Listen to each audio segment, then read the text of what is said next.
Hello student, welcome to my YouTube channel. Students, आप लोगों को यह जानकर काफ़ी ज़्यादा खुशी होगी कि मैं कक्षा 7वीं का विषय विज्ञान का अर्धवार्षिक परीक्षा का पेपर लेके आ चुका हूं। जो पेपर आपका विज्ञान का है कक्षा 7वीं का, जो आपका पेपर 19 दिसंबर को होने जा रहा है, तो उसके लिए ये वीडियो काफ़ी ज़्यादा महत्वपूर्ण होने वाली है। साथ ही पेपर भी काफ़ी ज़्यादा महत्वपूर्ण होने वाला है। इसमें क्या कि आपके पूरे सही विकल्प, रिक्त स्थान और आपके क्वेश्चन के आंसर भी मैं बताऊंगा, ताकि आप लोगों को ये अनुभव हो जाए कि हमारा पेपर किस प्रकार से आने वाला और हम पे कितना बढ़ रहा है, किस प्रकार से हमने तैयारी की है। ठीक है, तो चलिए शुरू करते हैं। तो सब बताओ, आप लोग सामने यहाँ पर दिए जाएंगे सही विकल्प, जो कि आपकी प्रत्येक सही विकल्प 1 नंबर का होने वाला है। ठीक है, तो जैसे कि यहाँ पे लिखा है अमलबेर का उदाहरण है। अगर आप लोगों को पता है तो आप बेहिचक कमेंट करें कि सर इसका आंसर सा है या बा है, जो भी है कर सकते हो। और जिनको नहीं पता तो मैं आंसर बता भी दूंगा। तो पहला था अमरवीर का उदाहरण है, तो इसमें सही आंसर था आपका परजीवी का। ठीक है, तो ऑप्शन आपका सही है। अगला क्वेश्चन है क्वेश्चन नंबर 2, जिसमें लगा है वसा का पूर्ण रूपेण पाचन जिस अंग में होता है उसे हम कहते हैं, उसे हम क्या कहते हैं, उसे हम कहते हैं क्षुद्रांत, यानी कि बा ऑप्शन आपका सही है। अगला तीसरा, जिसमें लगा मल का निर्माण होता है, जो मल होता है उसका निर्माण कहाँ होता है, तो मलाशय में होता है, यानी कि बा ऑप्शन आपका सही है। अगला क्वेश्चन है क्वेश्चन नंबर 4, जिसमें लगा है हमारे मुख में कितने प्रकार के दांत होते हैं, तो हमारे मुख में कितने प्रकार के दांत होते हैं, 4 प्रकार के होते हैं। अगला क्वेश्चन है क्वेश्चन नंबर 5, जिसमें लगा है तिल चट्टों के शरीर में वायु प्रवेश करती है उनके, तो किसके द्वारा करती है, तो आप लोग ना श्वास रंध्रों के द्वारा। इसका ऑप्शन सही है। तो स्टूडेंट, इस प्रकार से आप लोग सामने यहाँ पर 5 नंबर के सही विकल्प पूरी तरह से कंप्लीट हो गए हैं। अब हम लोग करेंगे रिक्त स्थानों की पूर्ति। तो प्रश्न 6 में लगा है प्रकाश संश्लेषण में पादप वायुमंडल से लेते हैं तथा उत्पादन करते हैं। तो आपको लिखना है इस प्रकार से कि प्रकाश संश्लेषण पादप वायुमंडल से कार्बन डाइऑक्साइड लेते हैं, तो यहाँ पर CO2 लिख दूंगा, कार्बन डाइऑक्साइड लेते हैं तथा O2 का उत्पादन करते हैं, ऑक्सीजन का उत्पादन करते हैं। ठीक है, चलिए अगला आप लोग सामने यहाँ पर प्रश्न 7, जिसमें लिखा है मानव शरीर की सबसे बड़ी ग्रंथि का नाम है, तो कौन सी है ग्रंथि, तो ग्रंथि का नाम है यकृत। ठीक है, तो जो यकृत है जो मानव की सबसे बड़ी ग्रंथि है। और यहाँ पर 8वां लगा ताप को डिग्री में नापते हैं, तो किसमें, तो सेल्सियस डिग्री में नापते हैं, यानी कि 8वें का लिखना आपको सेल्सियस, ऐसा लिखना है सेल्सियस,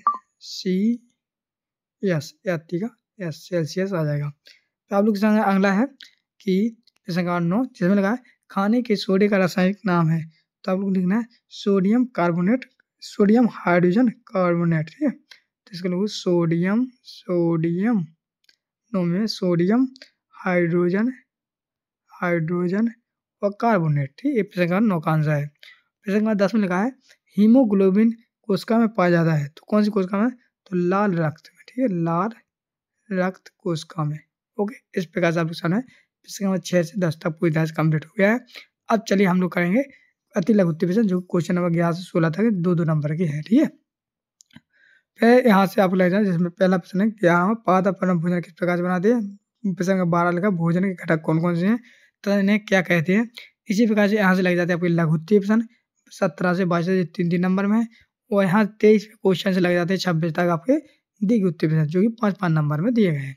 अब इन सभी के आंसर हम आप लोगों के सामने बताऊंगा, ताकि आपको किसी प्रकार की कन्फ्यूजन ना रहे, और आप लोग चाहो तो इनके उत्तर भी याद कर सकते हो, ताकि वहाँ पेपर देने जाए तो अगर फंस भी जाए तो उसके आंसर आप लोग लिख भी सकते हो। तो चलिए हम लोग यहाँ से करेंगे अति लघु उत्तर से शुरू करेंगे, जैसे प्रश्न 11 करेंगे, जिसका लिखा है पादप अपना भोजन किस प्रकार से बनाते हैं।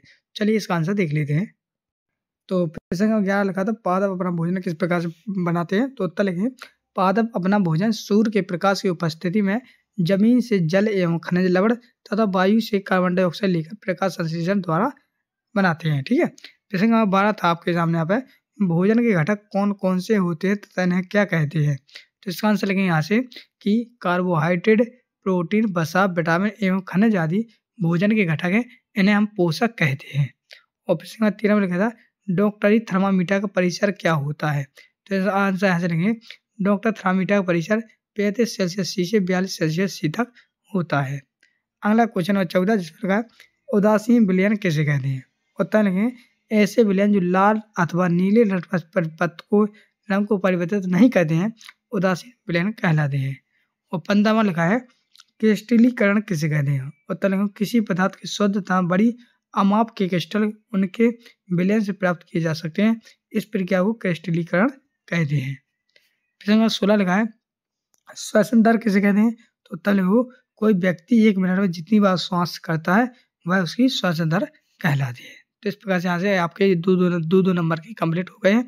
अब प्रश्न 17 से आपके ये लग जाते हैं 3 नंबर है। तो यहाँ पर लगा परजीवी तथा मृतजीवी अंतर में लिखिए। तो पहले हम लोग परजीवी को पढ़ लिख रहे हैं।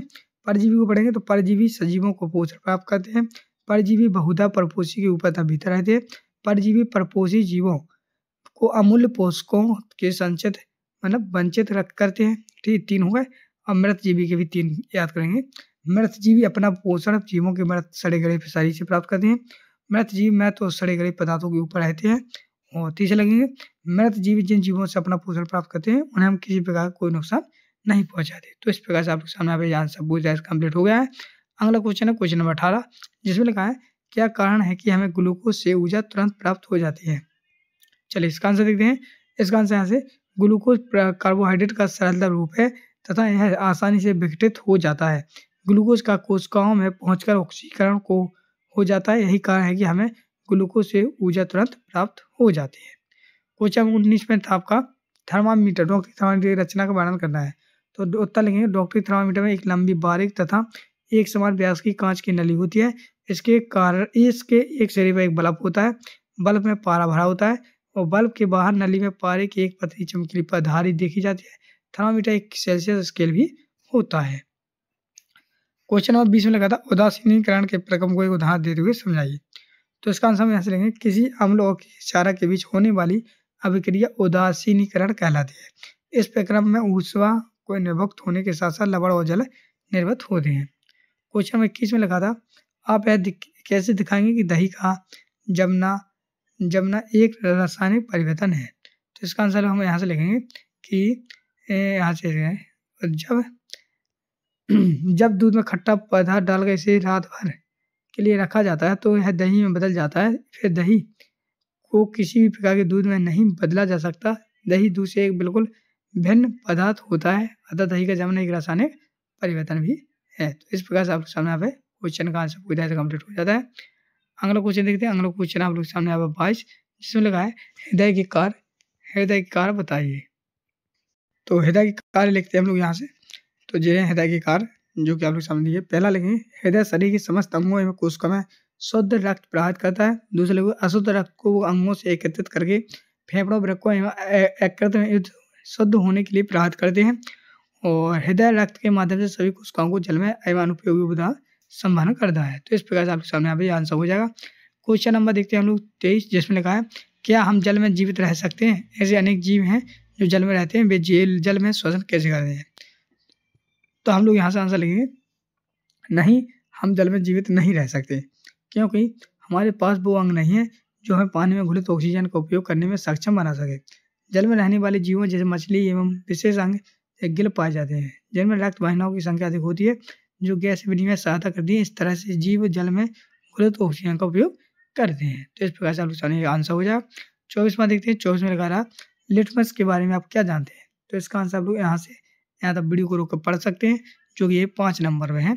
और 25वां है जो कि अभी वेरी मोस्ट इम्पोर्टेंट है, जिसमें लगा समझाइए कि लोहे के गेट को पेंट करने से उनका जंग लगने से बचाव किस प्रकार होता है। तो सिंपल सी बात है, इसको आप ऐसे लिख सकते हैं जंग तब लगती है जब लोहा हवा और नमी दोनों के संपर्क में आता है।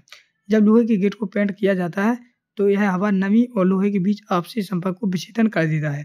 इस प्रकार के लोहे के गेट को पेंट करने से उसका जंग से बचाव होता है। ठीक, चलिए अगला क्वेश्चन नंबर आपका जो 25वां था, जिसमें लगा था हृदय का नामांकित चित्र बनाना है।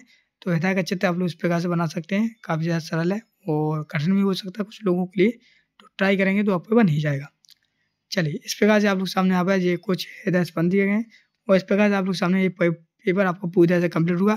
अब जो नेक्स्ट पेपर है वो आपका सामाजिक का है। अगर आप लोग उसका भी संपूर्ण सोल्यूशन चाहते हैं तो कमेंट करें और भी चाहते हैं तो चैनल को सब्सक्राइब करें। मिलना नेक्स्ट वीडियो में, तब तक के लिए जय हिंद।